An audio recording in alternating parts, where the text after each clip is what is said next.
à 907 kg de bombes tombent vers les eaux libres du golfe d'Oman.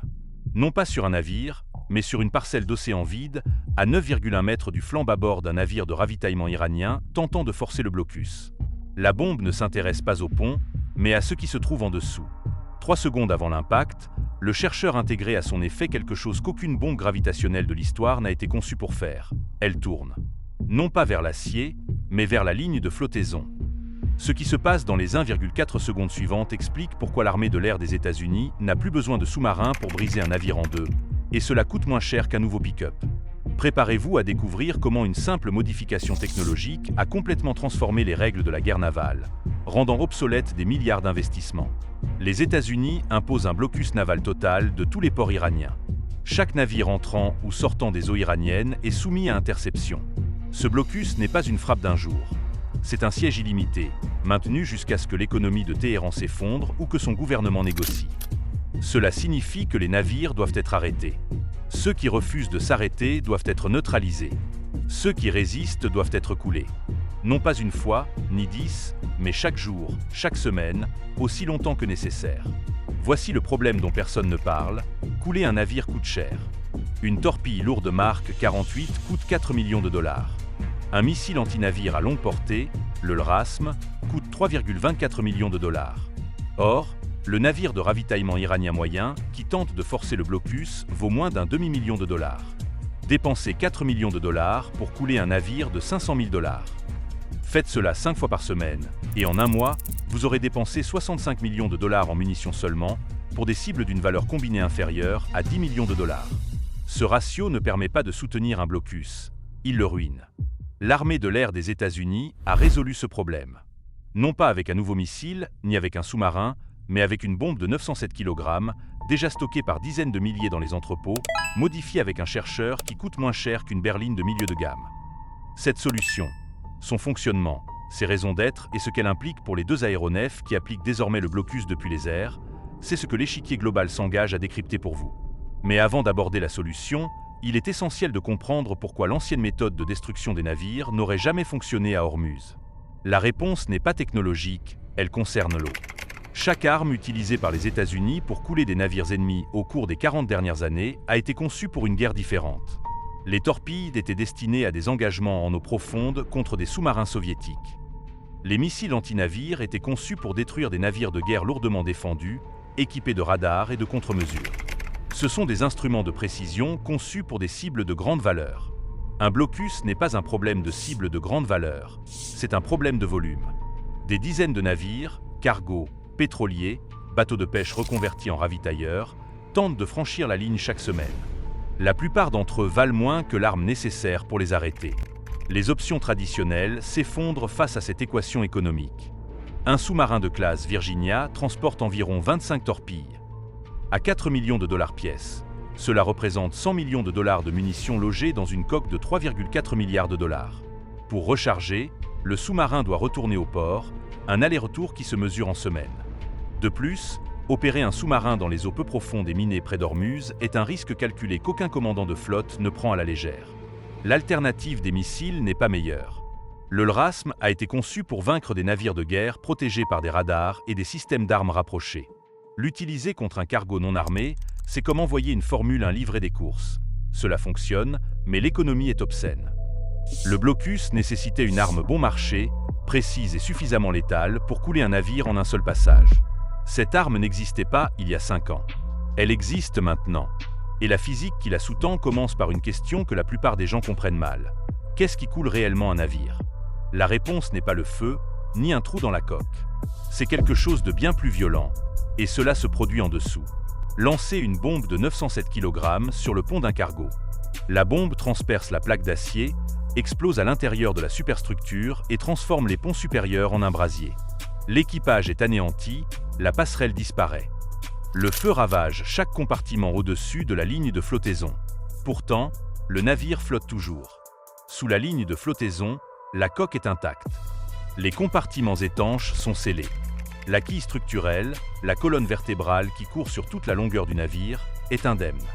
Un grand navire peut absorber 2 ou 3 impacts directs sur le pont et dériver encore pendant des heures, parfois des jours, avant que les inondations ne le submergent lentement.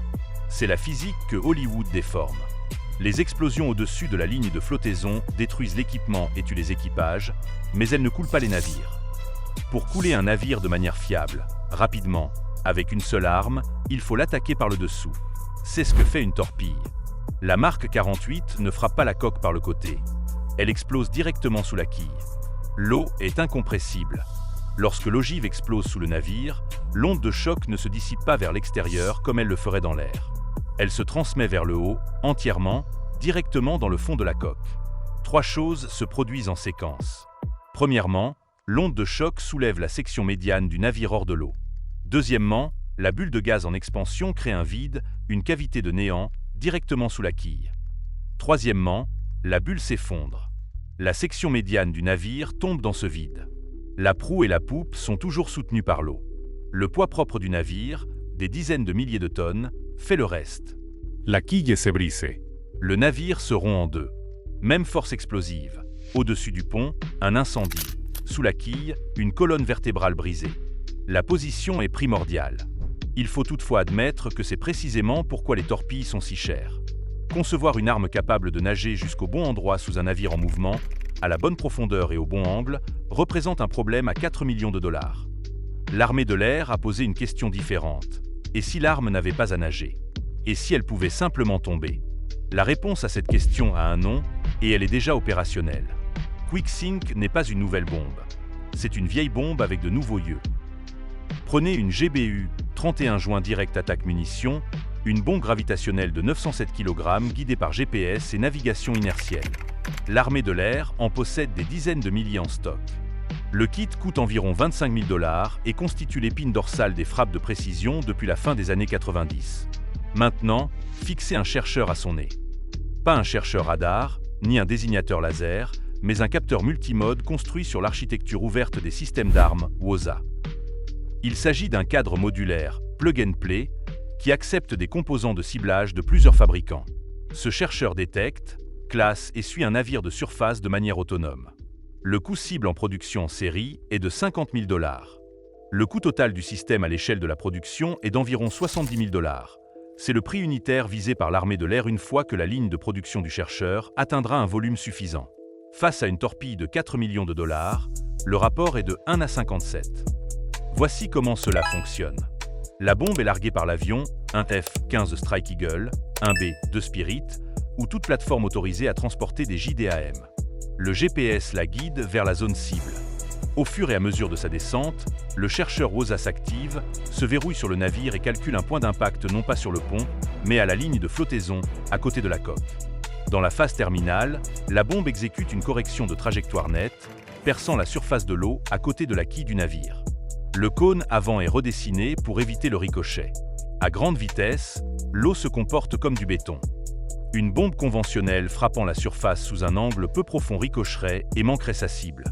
La géométrie du nez de la QuickSync assure la pénétration. La bombe pénètre dans l'eau, se positionne sous la coque et détonne. À partir de ce moment, la physique est identique à celle d'une torpille. Onde de choc, bulle, effondrement, rupture de quille. Le navire ne perçoit aucune différence. QuickSync ne construit pas une nouvelle bombe, elle apprend à l'ancienne à plonger. La même ogive de 907 kg que l'armée de l'air largue depuis des Strike Eagles depuis 3 décennies est désormais entraînée à nager. Et ce n'est pas théorique. En 2022, un F-15E de la 53e escadre d'essai et d'évaluation a largué une arme QuickSync dans le golfe du Mexique. Le navire cible, à pleine échelle, en acier véritable, s'est brisé et a coulé en quelques minutes. En juillet 2024, lors du Rimpack 1B, Spirit a utilisé QuickSync contre l'ex-USS Tarawa, un navire d'assaut amphibie de 40 000 tonnes et de 250 mètres de long. L'arme a fonctionné. Le navire a coulé. La physique est prouvée. Le coup est résolu.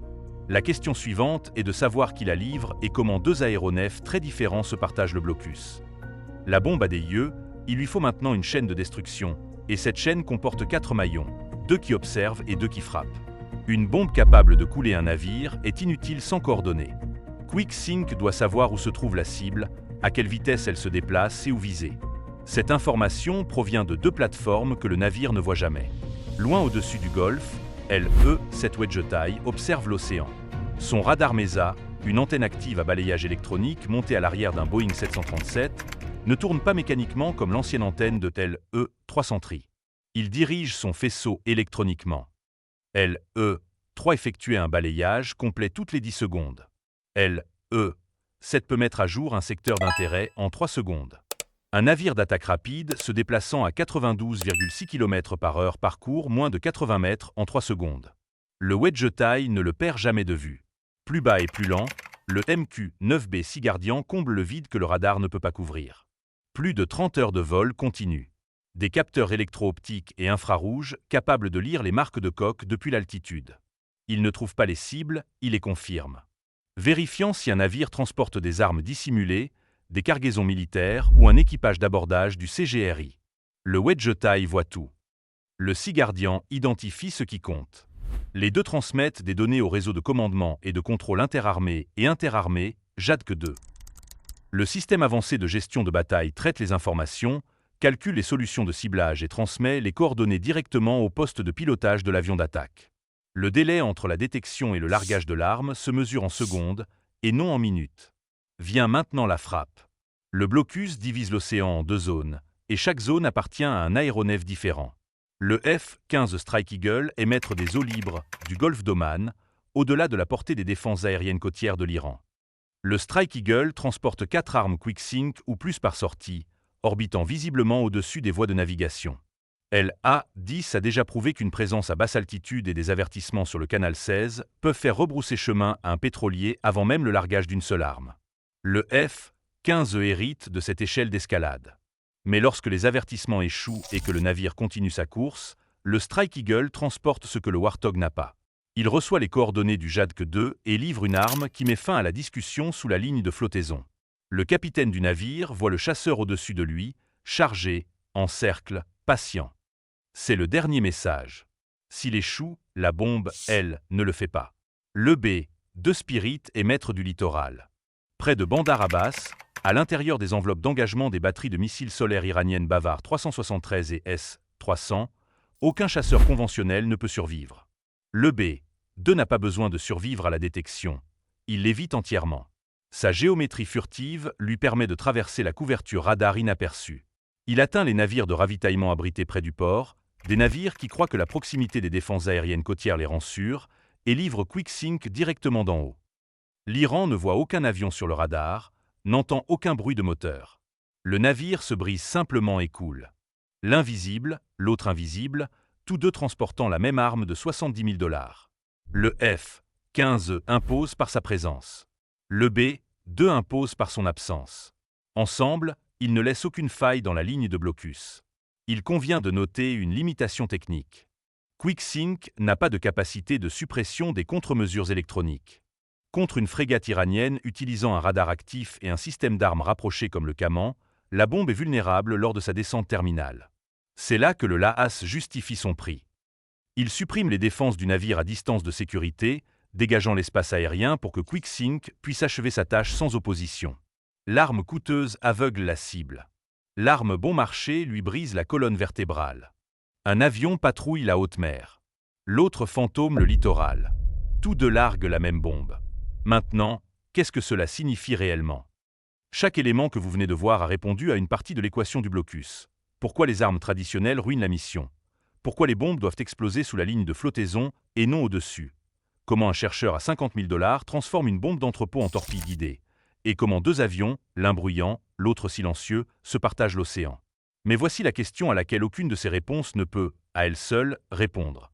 Si l'armée de l'air peut désormais couler des navires avec des bombes gravitationnelles et une liaison de données, que fait encore le sous-marin ici? La réponse est la véritable révélation.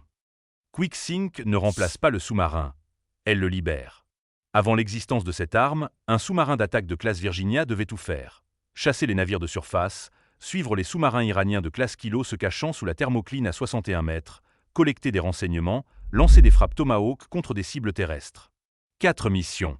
Un arsenal mixte de torpilles et de missiles de croisière partagé entre chaque type de cible prioritaire. Une seule coque, sans capacité de rechange. Quick-Sync élimine entièrement la première mission. L'armée de l'air possède désormais la surface.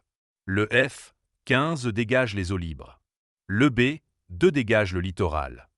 Le sous-marin, libéré de l'interdiction de surface, se retire vers la couche thermique et se recentre. Les sous-marins iraniens de classe Kilo ont été neutralisés dès les premiers jours de l'opération Epic Fury. Mais la menace sous-marine ne s'arrête pas avec 3 coques au fond de la mer. Les renseignements acoustiques recueillis dans les 72 heures suivant le début du blocus ont déjà détecté des signatures qui n'appartiennent à aucune plateforme iranienne. Quelqu'un d'autre observe, traquant ce qui se trouve là-bas sans être détecté. C'est une mission que seule une plateforme au monde peut exécuter. Cette plateforme est maintenant libre de se concentrer sur rien d'autre. L'armée de l'air prend la surface. La marine prend les profondeurs. Le blocus n'a pas de faille. Et remarquez le renversement. L'eau, l'antagoniste de tout cet épisode, la substance qui fait ricocher les bombes, qui protège les coques, qui transforme les ondes de choc en problèmes de physique, est la raison pour laquelle QuickSync fonctionne. L'eau est incompressible. C'est pourquoi elle vainc les frappes conventionnelles sur le pont.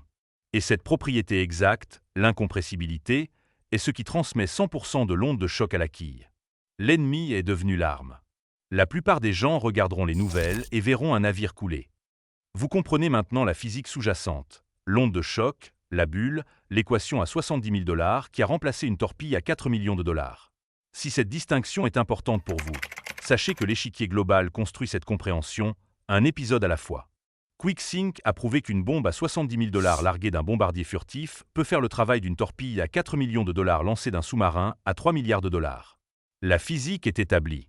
Les tests sont terminés. Le blocus les utilise. La question n'est pas l'arme, mais tous les autres qui observent. Si l'armée de l'air peut couler des flottes avec des bombes gravitationnelles bon marché et une liaison de données, qu'est-ce que cela signifie pour chaque marine du monde qui a bâti toute sa doctrine sur l'hypothèse que couler des navires nécessite des missiles coûteux et des plateformes coûteuses? Cette hypothèse vient de toucher l'eau, et elle n'a pas flotté.